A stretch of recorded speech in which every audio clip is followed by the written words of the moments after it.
Curious was a person, it's highly likely that his name, or that its name, would be Beau Miles.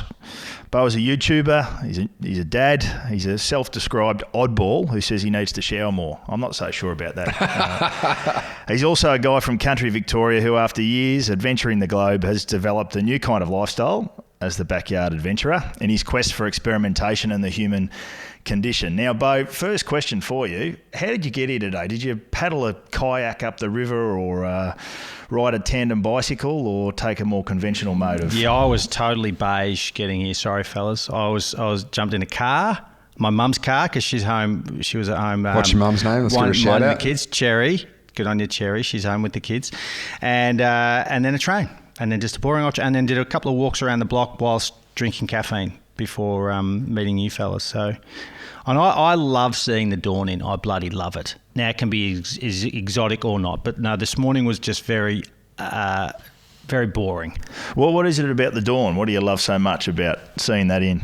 Well, I'm an optimist by trade, so I reckon it's all just about what can we do today? You know, what sort of antics can we get up to today? What can I think? What can I do differently? And I've always woken up by that with a default. And so I know how bloody lucky it is to wake up happy. I've never had any dark cloud or black dog in the morning, you know, so it's good. I just want to get up and crack on. The word adventurer over the time has changed from people sailing around the globe trying to find new places to you, who sits in front of us today. What would you describe the word as adventurer in your words? Good question, Jack. I'd struggle to pin it down in some respects. There are some key words and key elements. I did a PhD on that very thing. What is sort of the modern day adventure? And in some respects, backyard adventuring was a bit of a backflip to what has always taken place. And I'm almost, in some respects, going back to what 10-year-olds do or what 8-year-olds do when they climb trees and when they go into a creek and when they make cubbies and all this sort of stuff. I'm trying to do that as a 40-year-old bloke because it's just so much great bang for buck. But I suppose you could say, to not sit on a fence, adventure is very much about a self-challenge. There is elements of risk in there, but it's very calculated. And it's got to be meaningful to you. It's got to be very personal. So when people do Everest and they do a peak in Argentina or they do the Atlantic, it seems strange to me because it's a bucket list type thing rather than something that's personal. You know, there's no personal story there yet. They go and make one, which is fine. But I now try and go on things that are a personal story that I know have some sort of inherent attachment to me or my idea. What attracts you to that then? You say the personal story. Can you give us an example of an adventure that you've done and why you were attracted to go and do that? I'm not always a great gauge of what lands or what doesn't. You know, I still have fun doing all the things I do generally. 8 out of 10 things I do are really good fun and have some kind of meaning, but not all those translate to others. So I tend to now take adventures that, yes, mean something to me, but I'm trying to make them mean something for others too.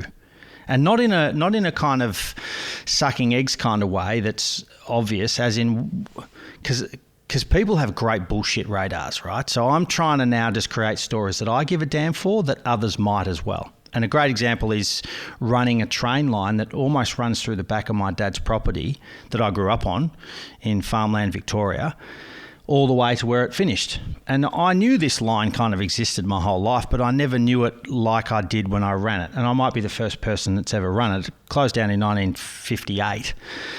And so it's just dormant, this cutting all the way through all this whole farmland, bushland, whatever, and ends in the middle of nowhere in a sense. And so when I followed that 3 or 4 years ago, made a film about it, it really resonated with people and myself. It was sort of the perfect mix of a really hard day, super challenging, quite personal, and sort of represented this thing that's happened all over the world of old train line drying up and then being kind of abandoned, but being great places to have an adventure.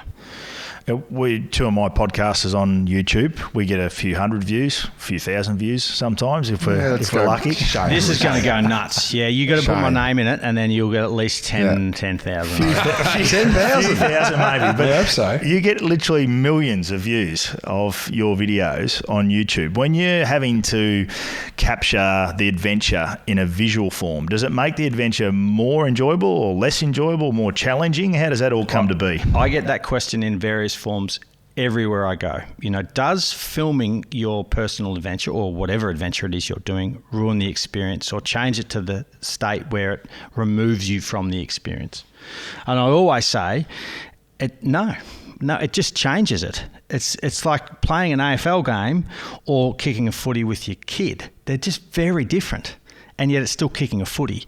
Me going for a big long run with a camera is very similar to going for a big long run without a camera, but you just have to stop more when you're making a film. You're still chalking up the Ks, you're still having to be out there busting your ass, but it's just different. And yes, it can sometimes change the things you think about, because as a filmmaker, I've got to be external all the time. I've got to take what's in there in my noggin and make it verbal. And that's sometimes the pain in the ass, is I don't really want to have to verbalise what's going on right now, but when shit's going down, you got to, because people can't quite understand what you're thinking. Clearly, you're passionate for adventure, and you've spoken about the drive to want to do things like running the train line out the back of your old man's property. It's now a business. Is that fraught with danger, mixing passion and business, or is that something that has just been absolutely great? Yeah, a bit of a mix, Jack, in a sense that I've never had a bad job, from so-called shit jobs right through to so-called really good jobs. They've always been great. I tend to take the good out of most things. But yeah, it's hard. It's hard when you turn a hobby into your full-time job. So you got to buyer beware there. I did that with snowboarding for a couple of years, where I was a snowboard bum, and then all of a sudden you're a snowboard instructor, and your day is spent teaching newbies how to whatever, and then you don't free ride anymore. And so that was a perfect example of where careful what you wish for. Filmmaking is a bit different because I can turn it into other forms of stories. I'm mostly my own boss, and so it is very good.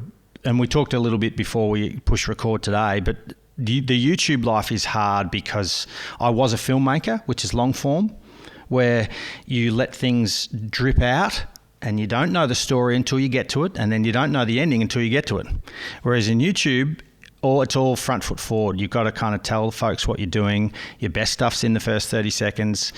You're in competition with millions and billions of other thumbnails and titles, and so your storytelling changes and it's faster. And so I've had to adapt to that, and I'm not a natural fit. So that's the most difficult part of my life. Does that take any of the love away from the fact that you're doing, like you're just going for a run? Do you lose some love when you've got to constantly be catching content, constantly be looking through it, I imagine, through the eyes of a consumer rather than just your own eyes going for a run? Yeah, I manage it pretty well. I'm probably only shooting 40 days a year. So most of my life is still unrecorded. But yeah, you're right in a sense that you get a bit of an imposter syndrome to yourself. You think, why do people give a shit about me going for a run again? So you got to try and reinvent this idea of running, which is so simple, and that our kids are doing every minute of the day, and yet you're making a big hoopla about it. So yeah, I get that a bit, and that's why I've got to change in the next, 1, 2, 5 years and sort of diverge a bit, I think. It's not just a run you're capturing here. For those who haven't checked out Beau's videos, they need to jump on YouTube and watch it. It's one of those bucket list items. You must get on YouTube and watch one of Beau's videos. It's world class. Yeah, it's not just a run. Like, to give an example, you went for a run with a mate one day, which you were filming, and your mate tripped over a rock. And so you got back to the house and you decided to make an adventure out of going to find that rock, extract that rock from the ground, and then take it back home again. Was that one of them? Yeah, which was really fun, actually. A really good fun day. And of course, a lot of people got stuck into me for taking nature out of the. But it was going to be taken out by parks anyway. It's on an old railway line, and it was a bloody eyesore. Yeah, but that was fun. And There's so many great ideas I've had in the past that I've never acted on, and that pisses me off. And I know that I've only become half good at filmmaking these days is that I act on impulse when I know something's a little story tangent. You've got to stop and film it. Because that's where the opportunities are. And another run you captured was a run you did over in Seattle, which is a city I visited not long ago myself. And you're at a hotel. You decided to run a marathon inside the hotel in Seattle. Yeah, and I was so amazed that they said yes. And I know why they said yes, because I was there for a conference. I was there to give a presentation at a conference for a big, huge multinational brand, and they'd booked the joint out, right? So they had a bit of booking power, I suspect. So when I talked to the manager and said, "Hey, do you mind if I run around and do a marathon?" She said, "Sure, go ahead." And I was like, "Oh shit, now I got to do it." That blew a good sleep in, but that was super good fun too. Like so weird. It was really fully sustaining the whole way. How many laps of the hotel was it in the end? It was 4 full laps of every inch of it. 14-story hotel. That's from basement through to the roof. Every lift. I didn't use the lift, so it was all the stairs and every room. So every conference room, every public place that I could go, I went. Yeah, it was fun. Did you barge in on anything that you were like, oh, maybe I shouldn't be in this room right now? I got a lot of people said I shouldn't have barged in on a presentation and run through whilst this big, like the boss of the company that I was there to give a presentation for. It was all teed up by all of his lieutenants. They said, "Yep, no worries. It's teed up. He's not going to floor you. You won't get shot. Just go run in and tap him on the shoulder and bug out." And I got a lot of people online saying, "Beau, that was very rude that you did that and you ruined his flow and all this stuff." That was. And I tended to eat wherever I went. So there's all these things happening in a hotel, and so there's food everywhere, and I just ate it. Yeah, I just ate it like it was aid stations. It was just it was fun. You've mentioned adventure and you've mentioned kids and the fact that 8 and 10 is the prime adventuring years for kids to go out and climb trees and do things. Did you ever lose it before you got it back? And if you did, how did you get it back? I totally lost it. Yeah, I think I was a pretty underwhelming kid. I was really kind of just and not that I think I'm an overwhelming adult, but I just think that I was really, you kind of get normalised a bit, and the fun. And I know now that play is back on the books as being a good thing, and this sort of freewheeling learning is very good for our health in so many ways, and curiosity. But that was beaten out of us too, I reckon, as I went through school 30 odd years ago, and it was a bit more rote learning, and I had great teachers and great kid experiences, but it seemed like my whole childhood experience was always about a pathway to adulthood and maturity. And I can't think of anything worse, in a sense. I want to keep these kid things as long as possible. So I'm trying to do that now as a parent. That the word grow up, when someone says grow up like it's a great insult, I think it's almost the other way around. We need to ungrow, in a sense, and go back to what we know. My daughter is a better adventurer than me, and I've got to relearn that. When did you start to shift the curve the other way and start to try to relearn or get back into this sort of childlike play, childlike adventure? I don't know when. It wasn't a lightning bolt, Jack, other than to say... it was a slow phase when I realised in my 30s I wasn't going to be the world's best adventurer. I wasn't going to be the world's best at anything. And I thought, why don't I... Let's not try and be the fastest up Everest or the fastest to paddle across the Atlantic. Do versions of that are very personal to you, and then they can become the best, in a sense, your best or your best version of things. And I started to realise too just how bad people were at storytelling, in a sense. They did amazing trips, but they'd just give us this beige version of it at the end of day 1, I did this, and day 2, I did this. And I thought, that's shit. It's not showing me any insight.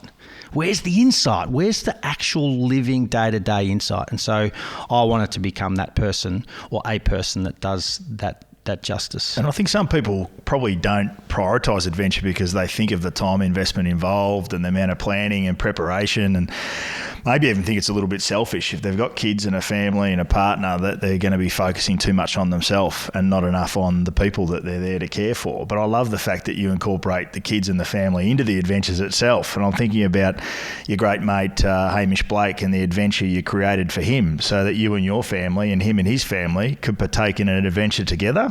Yeah, well, and hats off to him for doing that. We'd never met. We did 2 15-minute Skypes, and then all of a sudden we're thrust into this thing that me and the team fully cooked up, and he just went with it. He said, righto, where have I got to be? What have I got to take? I sent him Mitch, my other half of the filmmaking, and Mitch followed him along to the lake edge, and we'd meet out on this island.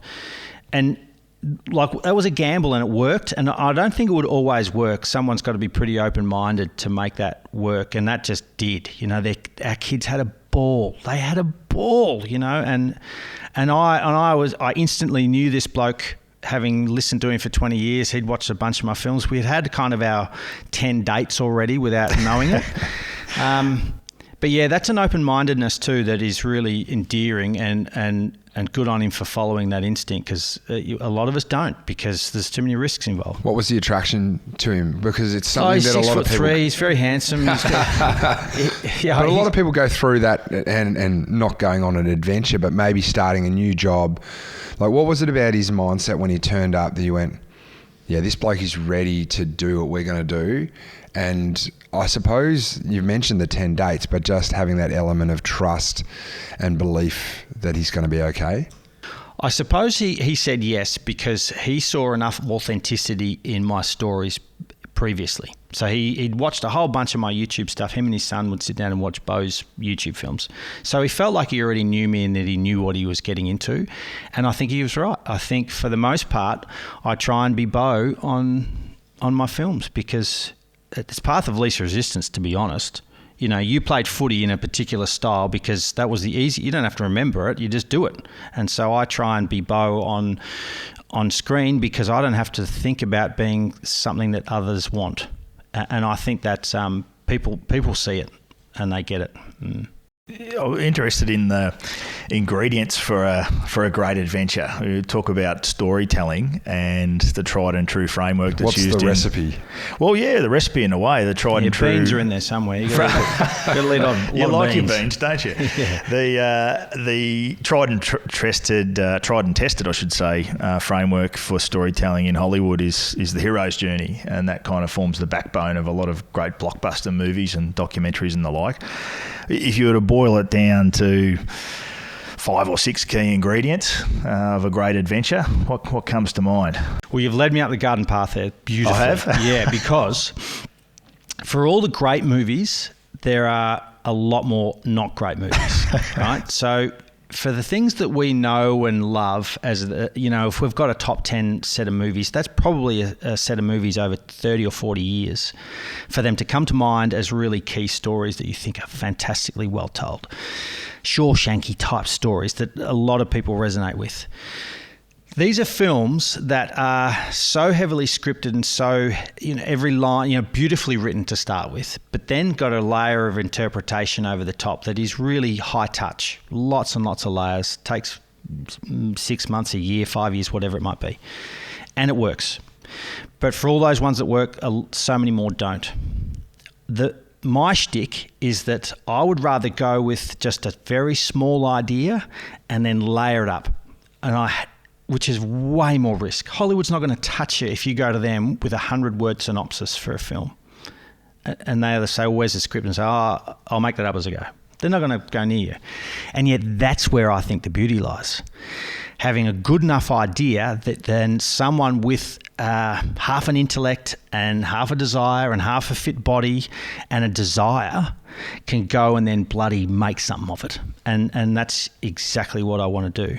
And it means that my stories come in post. And so unlike most YouTubers or most storytellers, we're making it up in the aftermath where I see what works and what didn't land, and then you've got to trust that and go through your own processes. But it's the opposite of Hollywood. The layering of, and you've mentioned there that there's great movies that spring to mind, but the actors bringing and the people in the cut and thrust of it, bringing their own personal spice to what it is and bringing their own personal them to a movie like The Shawshank Redemption, because certain actors can do it certain ways.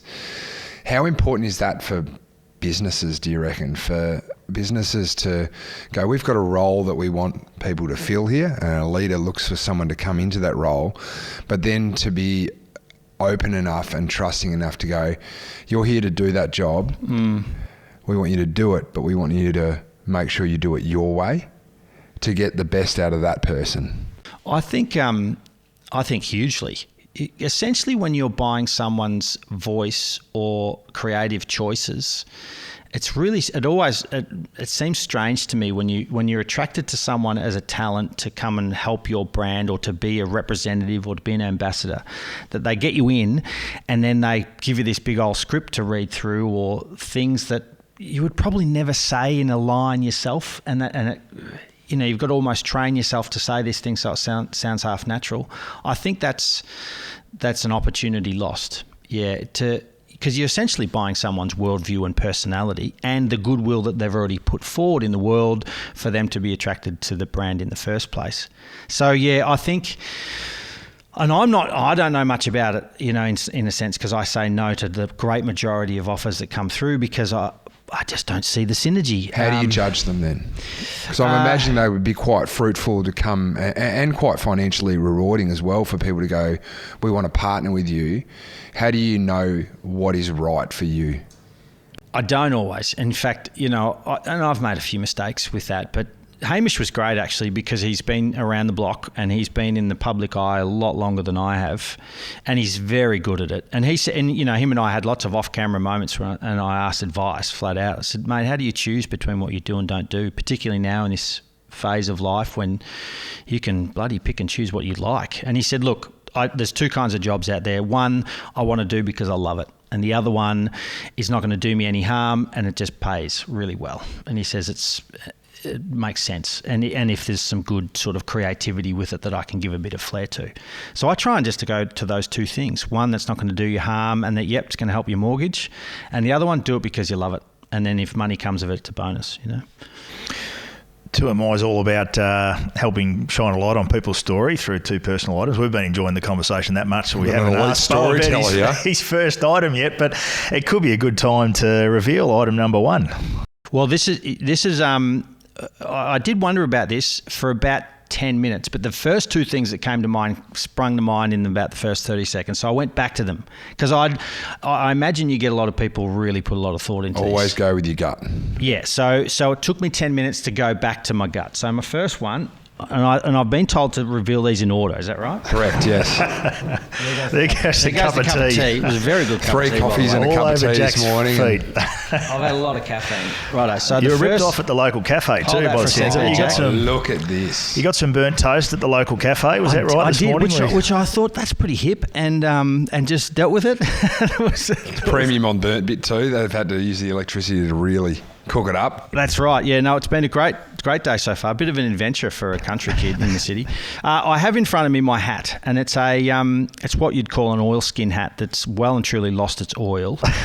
It's actually harmed me probably as much as what it's done it's supposed to protect me from the sun. Being a redhead, I'm very sensitive to the sun. Amen. And I actually feel, unsafe when I don't have a hat on. I think this is just because I've had cancers cut out of me all over the place already, so a hat is very personal to me. This one has been with me now for 28 years.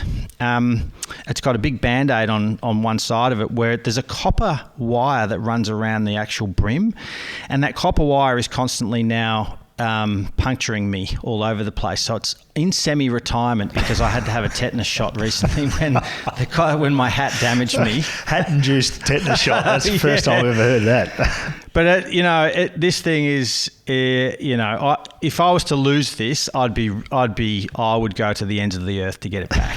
It's been with me a long time. I don't know how many gallons of sweat I've sweated through the thing, but yeah, it's very personal and it means a lot to me, a hat. It's a story in itself, and it's a fascinating item to bring along. Where did the journey start? Does it have a name? No, it does. I don't tend to name things, but I think I may have been lying about its provenance for a couple of decades, Jack. And so when I was on the train, I was wondering, do I reveal its true identity? Because I think I'm not quite sure where I got it from. I tell people I found that on the side of the road. You stole it in Alaska, because that's a cool story. Yep. But I think I just found it in Lost and Found at a camp I used to work at.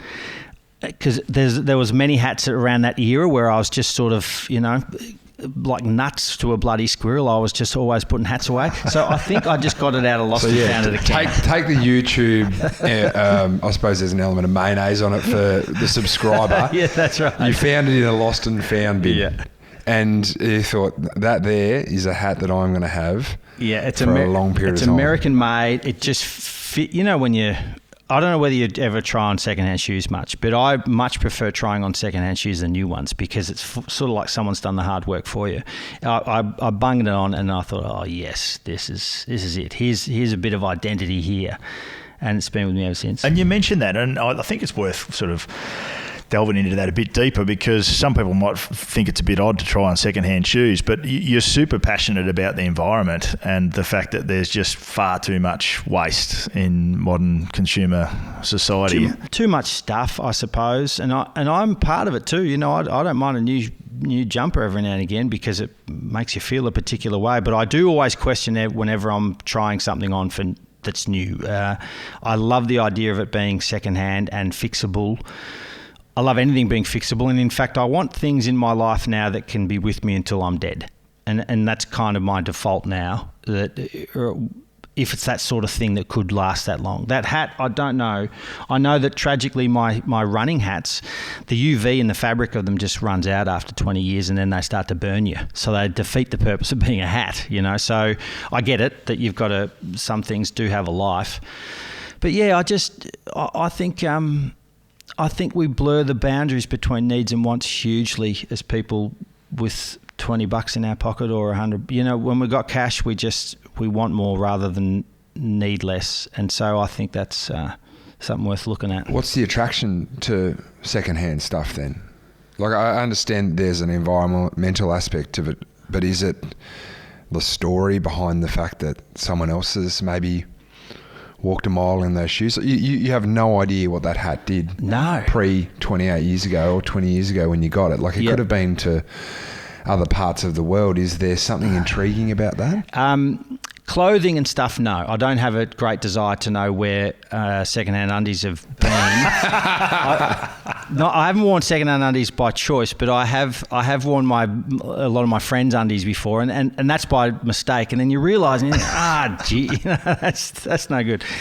But things like wood and building materials, particularly wood, because wood used to be a tree, and a tree used to grow somewhere and have rain and bloody squirrels up it, or a koala sitting, whatever it might be. I am fascinated by where wood has been, genuinely want to know its provenance. Clothing less so. I just love the idea of fabrics and things just living longer than... I hate fast fashion. I think it's bloody evil, so... but then I also know I'm fallible in things too, in terms of... I'm off to Canada next week, and I'm not really sure I need to be. You tell yourself you need to be there because face-to-face writing of a TV show, in this case, is way better than being on Zoom. But I'm not sure, and maybe it's 80% perfectly okay by being on Zoom, and I don't have to be on a plane for 60 hours dumping 3.5 tonne of carbon into the air. So I worry about that. Can you tell us... I want to hear a story about this hat. Like, can you tell us a story about somewhere where this has been that you may have shown it on your YouTube channel, preferably give us one that you haven't. But what's a story you can tell us about this hat and where it's been and what it's done? Good setup, Jack. So, yeah, I made a film a few years ago called The Day My Hat Died. Great little film. I really liked the film. I went on one last run with a hat that was had no longer had UV to it. It was a sort of see-through, beautiful Legionnaires hat that I wore around Africa on my big first paddle. So I made a whole film about that. I suppose what that alludes to is that I'm very once gear becomes part of my general inventory of stuff, it's like they're your friends, and I don't name them, but I trust them. And I rely on them. And when you trust and rely on gear, you feel safer in that sense too, a bit like the Sun hat. But good gear enables you to go and do good shit. And the less stuff you have with you and the more you trust the things you take with you, it just simplifies life and it enables you to do more with less stuff. Now, that's a bit of a throwaway line, but I really do trust stuff when I know it's bomber. Like a good paddle, a good hat, a good pair of running shoes or boots or whatever it is, and you just, all right, I know that those boots are good for 1,000 Ks. That means I can go for 1,000 Ks and not worry about my feet. If you're in shit shoes and you're not sure how far these things will take you, you've got this anxiety that, the wheels are going to come off at some stage, literally as feet in a sense. I can tell you that hat there, I forgot that in Africa. So 2007, I went to Africa. You have two modes of human when you're a sea kayaking paddler. You have your wet mode when you're just in all your stuff and you're on the sea all day, and then you come into land and you get into a fresh set of clothes. It's only fresh for a day, and then for the next 6 months it's sort of a rank set of clothes, but it's this, you're not wet, including a hat. You're putting on your other hat and not your paddling hat. And so when I got to Africa and I realised I'd forgotten my land hat, essentially, that hat, it was like I'd forgotten, I forgot a friend. I left him at the bloody airport, and I was actually sad, and wondered how. Okay, there was a moment where I wondered, do I go back and get the hat, or do I wait a week for someone to send it? Can I go on in Africa without this bloody hat? It meant that much to me. So yeah, gear in essence can enable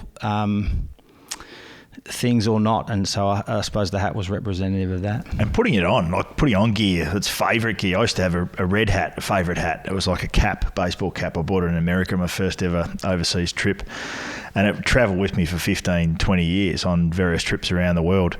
And then I lost it in pretty controversial circumstances, which I won't go into on the podcast. But I lost the hat, and then I found the hat again, and it came back to me. And it was like reconnecting with an old lost friend. But putting on gear that's your favourite gear, it's like armour in a way, isn't it? It prepares you for the adventure. And you referenced, being redheaded, and Jack's kind of redheaded, but pale-skinned. And I've had melanoma as well. I wanted to talk about that because, Jack, I don't think I've ever seen anyone put on more sunscreen and zinc cream before a training session than what you used to do. And I know you're really big on that too, Beau, like that sun smart element. And I wonder whether putting on that sun cream, the zinc, pulling that hat on and then going out to perform or train or commit to that adventure, is that part of armouring up and getting ready to go? Yeah. I feel super vulnerable if I don't go out with a hat or zinc on it. I must admit, the older I get, the less I want to put on creams, and I just want to cover up. Or I do stuff early in the morning or the evenings or whatever. I just don't want the faff of whatever. But yeah, totally. Yeah, it must be. And I've always been fascinated by athletes. I remember Ivan Lendl. Ivan Lendl wore a Legionnaire's hat in tennis, and it's so few tennis players wear sunnies these days too, and it's just bloody glare city out there.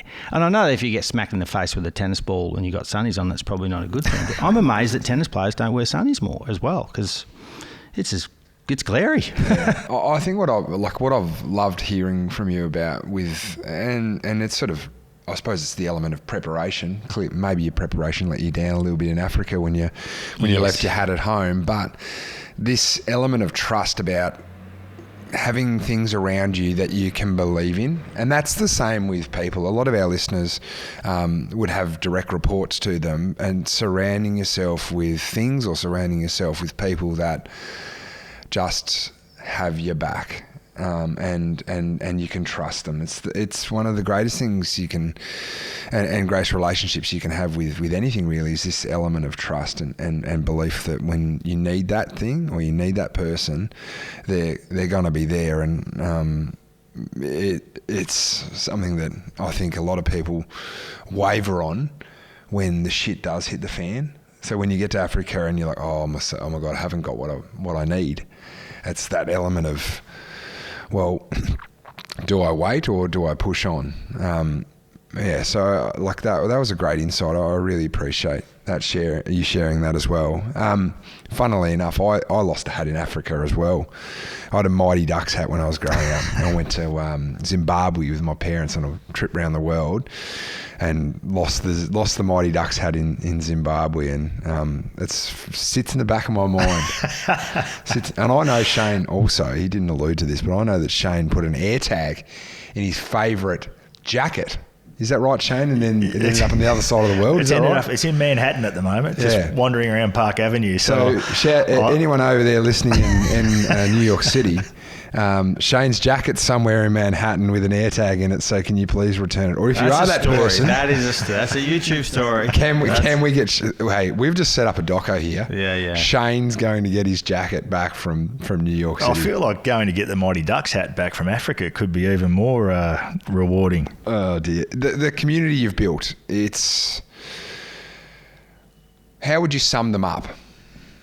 I have an amazingly loyal community, which is kind of by accident, and I didn't realise just how powerful it was until realising too that YouTube is very hard to make a living on, particularly as I'm in partnership with Mitch, my great collaborator. Him and I split. We're 50 cents in the dollar everything we make on YouTube. And then we have our crew of 3 or 4 people that swing in and out. So you got to support basically 3 or 4 wages for YouTube. Just doesn't work, you can't cut up the pie. So we decided to go on tour a few years ago and start to do shows where we show unfinished films that haven't gone to YouTube yet and put up this tour. And lo and behold, we're booking out 1,000-seat theatres around Australia. We end up going to New Zealand and doing much the same there and in the US. And these people come out and they know me and my life intimately. They want engagement, and they're not super fans, but it feels like it's something close. And you think, wow, it is incredible because YouTube is in everyone's pocket. It's and I'm not a paid YouTuber as such. I'm on YouTube, but for me to say that, it is remarkable. And I never realised that people would engage in that way. And that's how the world now digests, I suppose, entertainment is through exactly what they want to see. We don't have 6 or 7 channels anymore. We've got 1 million. And they throw themselves at it. And that's not really going to change. That you talked before about going from long form to short form. I saw some research recently where they'd studied the average length of scenes in all of the major movies, blockbuster movies around the world, and they just tracked over the decades the shrinking of the time of the average sequences in those movies. That's fascinating. From long form to short form. And it went from something like 3 minutes for an average sequence back in the 1960s to less than, I think it's less than 8 seconds now in most current movies. And when you watch a movie, you can time it yourself and watch that happening before your very eyes. I think sometimes, particularly as you get a bit older, you can look at those trends and you can fall in that trap of saying, oh, it's not as good as it used to be, or it's changing, or the way that the world is now is not a good thing. You've clearly thrown yourself into that new trend where you were that long form, you're now that short form, and even though you've still got a love for the long form, the short form's now where you live. Do you have any advice for people who are wrestling with the changing trends and what we're seeing is relevant today? Well, it's a good question in that I don't know the answers to that because I'm still swimming around in the what to do next land of YouTube. What I do know is that I've probably stopped trusting myself as much as I always did in just telling stories, because I'm no longer a filmmaker. I'm now a YouTuber, these very different beasts. And I think too that I've fallen into the trap of thinking, okay, the average time people have on YouTube, I think, is 7.5 minutes, right? And that might be multiple views or multiple things they're watching. Why don't I just make sub 10-minute films? Why don't I play to that market? The trouble is I suck at it. I suck at sub 10-minute stories. And even when I do a good job at a sub 10-minute story, I don't think it's my native, thoughtful, reflective self. And so we're going to resist now. Mitch and I'm going to now start making longer films again. We're just going to make them longer because we also trust and know that people can just you know what, if it gets a bit, if they're in and they know the story is somewhat interesting and they don't have enough time, they can come back or they can fast forward. And that takes a fair bit to trust too, that, okay, maybe you've built up a loyalty enough now that they don't mind if things are longer. So stuff it. We're going to go longer again and try that. So it's about constantly experimenting. You've got to pick and choose when you trust yourself and don't trust yourself, and that's hard. We'll do that forever, I suppose. But yeah, our viewership habits are shifting, and for good, bad, or otherwise. Yeah, I love that. It's sort of not doing something for the sake of doing something, or not buying into a trend just for the sake of buying into the trend. Observe the trend, and then make that call around what feels true to you. Yep, it's great advice. Great advice. Do you think that you can tell a story in 7.5 minutes, or is it now at the point? And I love the fact that you're backing yourself in, because there is an element of, I think, being the juxtaposition of what people want that makes it quite attractive to be the boutique different thing. You constantly got to ask, I think. Look, I've always made content for others. When I wrote my PhD, my supervisor said, write for others. Always write for others. And I've taken that into writing books too. Always write for an audience. Now, some people, Rich Roll and, a couple of really big top creators of the world, and a lot of people say this, never ever write for anyone but yourself or make films for anyone but yourself. Do it for yourself. And I've always resisted that, thinking, you know what, I want to make stuff that other people are interested in. But what am I interested in too? So I'm still a consumer. What am I really interested in? And so basically just copy that. If I'm interested in watching a 40-minute thing with teeth, make that. If I'm interested in something that's 22 minutes long and it's about someone doing X, make it. Make a version of that, So I'm just going to do things that interest me more, and I think it's better. It's that authenticity thing. It comes through, you're more engaged, bugger it. And there's plenty of viewership out there, so you just got to find your people. Thinking about short form storytelling and Old Things, which was your item one, is a great video, one of my favourites online. Willie Nelson's one of my favourite musicians, and he's got a guitar, and his guitar is decades old. It's got a name, hasn't it? It's called Trigger. And there's a doco online, I think it might be a Rolling Stone doco, about the story of Trigger and how that guitar came to be. Does he play with his son?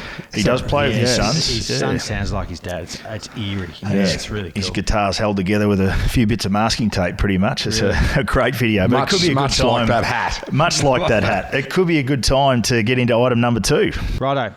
So this one's a little bit more metaphorical and yet very practical. That hat was just thrown to the floor there with zero care. Zero. Yeah, and we're wondering why it's got the cut in it.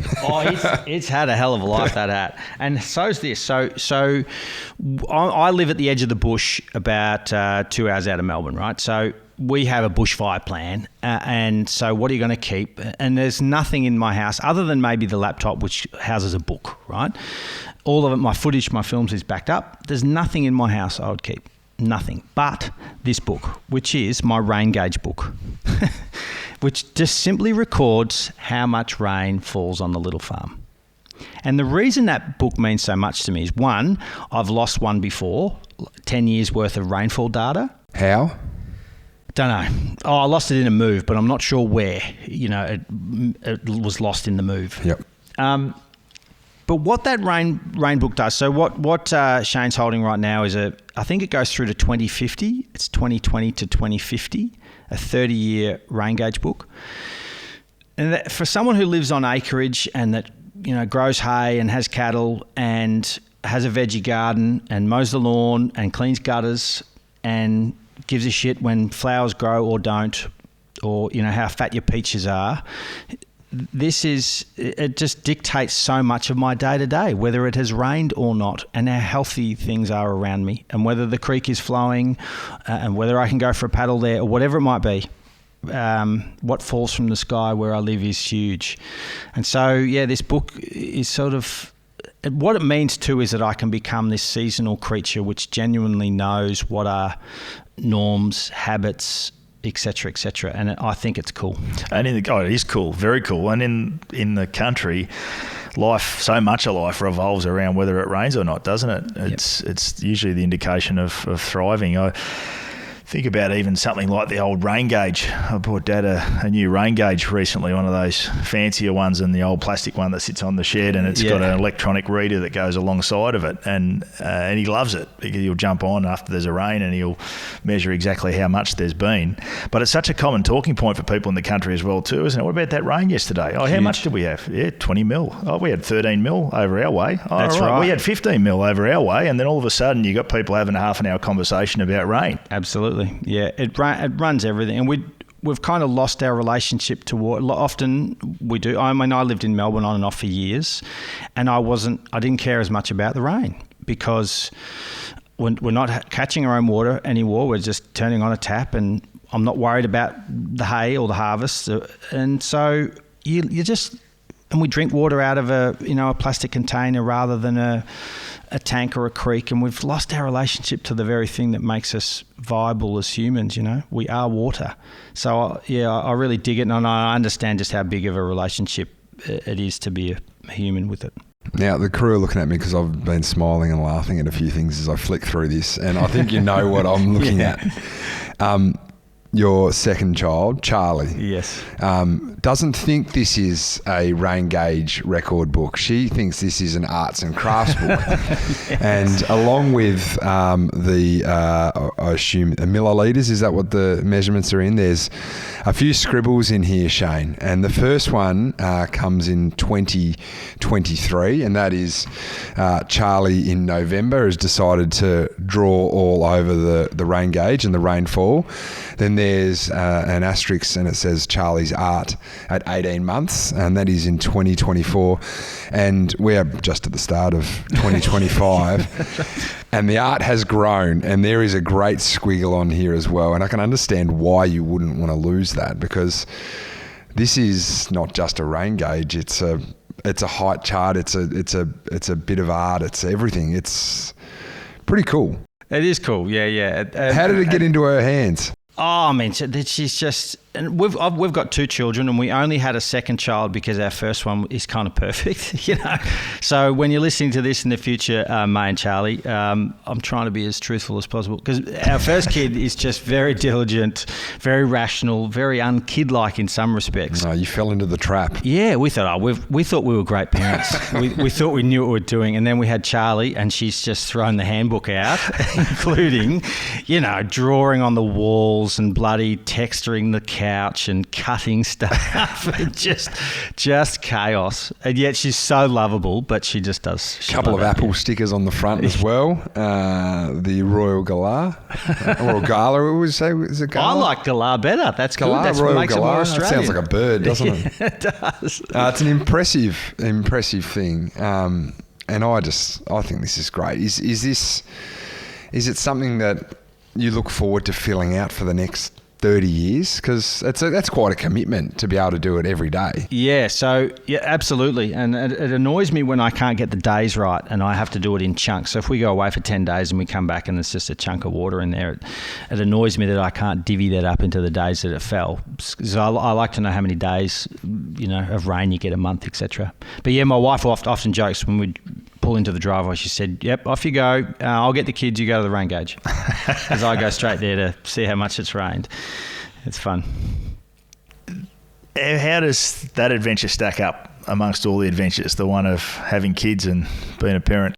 Unfortunately, my mother is very right. She told me for 39 years before we had our first child, she says, "You wait till you have it," because she's always thought what I do is stupid. And I mean, she kind of endorses it, but she knows that it's foolhardy sometimes and a bit loose. She genuinely, I was in Africa for paddling for 5 months, and she genuinely aged 5 years in that 5 months. So I felt bad about that you've put so much stress on your mother when you go and do something that's dangerous, edgy, whatever it was. So yeah, Mum always said, your kids are going to bloody sort you out, and she's dead right. Shit. And it hasn't been all roses. I don't think it is for any parent. And I really miss reflection time. I think my storytelling has gone to shit in the last couple of years because I haven't slept anywhere near as much as what I would usually, and I just simply do not have solo time. And so I just don't think I can come up with as many good ideas or reflect on the ideas that I've done anywhere near as well. So I think we're just easing out of that now. Charlie's starting to sleep and life's okay. We're getting a sense of normality. But yeah, I think a form of selfishness and alone time is completely needed for good humanity. I'm a better human and I'm a better parent when I have more reflection time or solo time. Is there a particular sort of activity or place that you like to do solo time? Because it comes up a lot in the people that we chat to, and it comes up a lot in society where we're constantly looking at our calendars, having to meet this person here, or we're always contactable via phones or via email, whatever it is.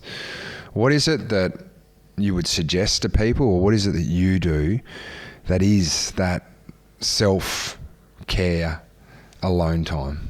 Well, I run, so I'm an ultra runner, and so which requires anywhere between 8 and 12 hours minimum a week of running, and so that's the only time I'm alone now, and even that is kind of bastardized a bit because it's agenda driven and it's technical running often, so you have to think about where you're running rather than think about everything else you should be thinking about. So I haven't maybe picked the best thing to be solo. Walking is far, like a walk around the block. I've got a perfect mile-long block. It's a 15-minute lap. This beautiful 15-minute lap. If I just amble that and walk that, you solve all your problems in that one lap. And I need to do that probably more every other day. My wife does it, and that's her tonic. So yeah, I think walking's bloody fantastic for solo time because it's forced slow. You're not rushing like a run. You're just walking. Just take the discipline to walk. Otherwise, fine. Gardening is fantastic too because it gives back. So there's so many feedback loops in gardening, but you're still freeing your mind.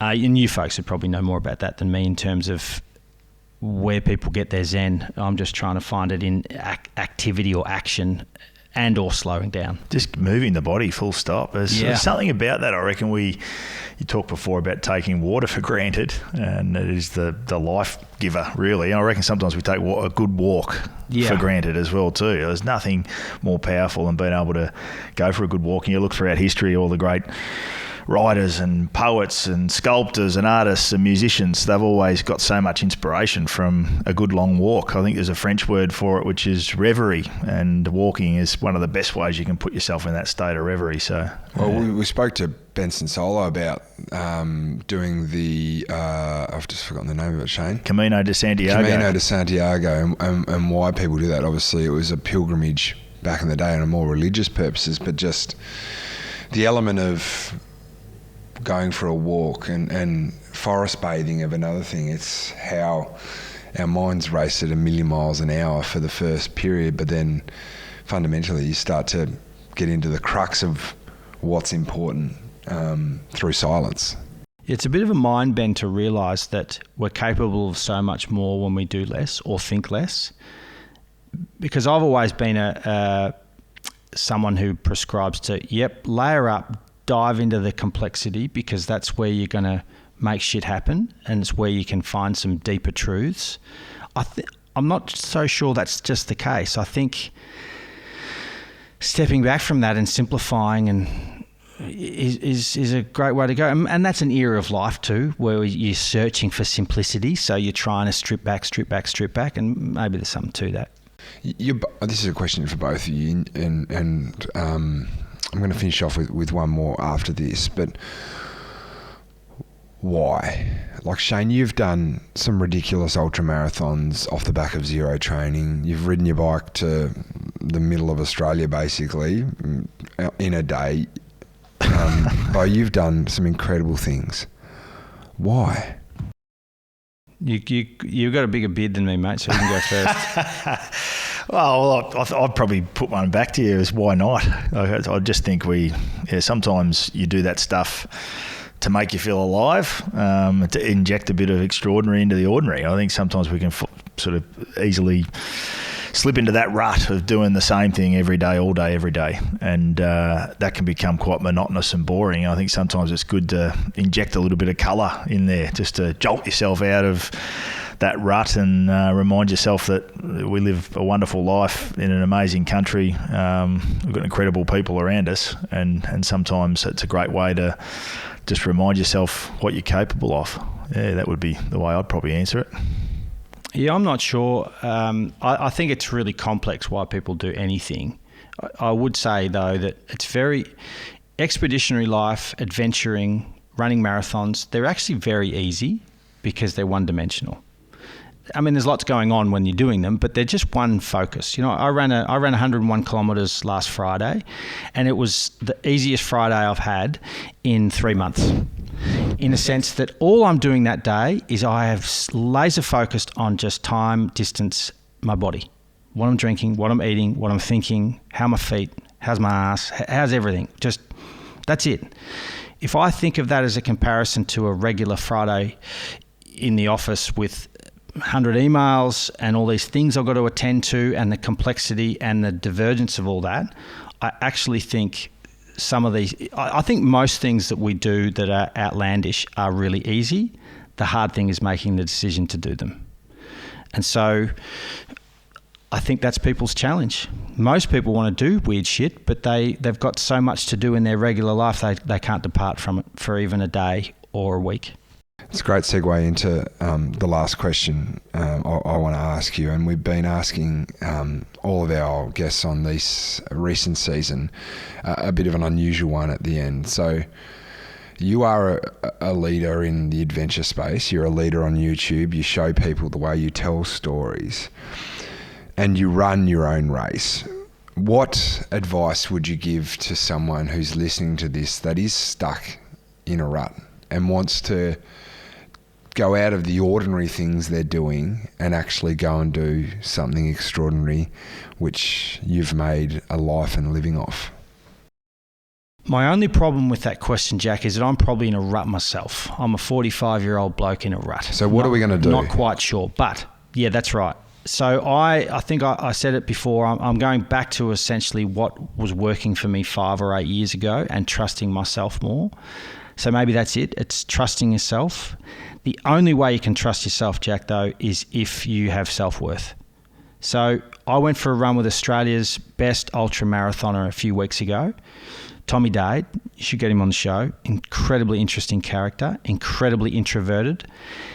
His self-worth, I would think, by his own decree, is the dust on his shoes. You know, he's just doesn't think he's worth a shoe sponsorship or someone giving him a free hoodie.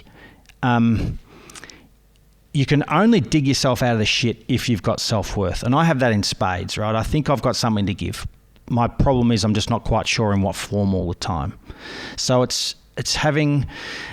You've got to sit there and you've got to write a list of what makes you happy and what makes you tick. And then you've got to try and figure out where maybe there's some dollar signs in that somewhere, in that crude way. Because I'm not trying to earn a lot of money. I'm just trying to earn a living for a family and pay a mortgage. You know, very simple stuff.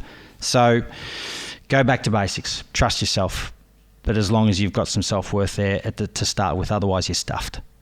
It's great advice, and it's an exercise people should do. Even taking the dollar signs out of it, I know that's a reality because everyone has to put a roof over their head, but just to start with all of that stuff that's unique about you, the stuff that is your gifts and strengths, really powerful reflection for anyone to do at any stage of life. So it's great advice.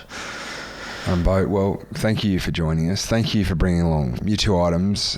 You're an incredible human being. I don't understand why you only have 777,000 subscribers. You should have way more than that. Hopefully after this gets released, you can have a few more. We wish you the best going forward on more adventures. We look forward to hearing how the rain is going down in Gippsland. But thank you for telling your stories, and continue to tell your stories on YouTube and the platforms. We'll be watching and we'll be listening. Thank you, Jack. Thanks, Shane. Thanks for having me in this really cool space. It's been grouse. Oh, no, we've probably had we chatted for half an hour before we got on air too. So this is good. It's been the longest chat I've had in a long time. Good man. Thanks, Beau. Thanks, mate.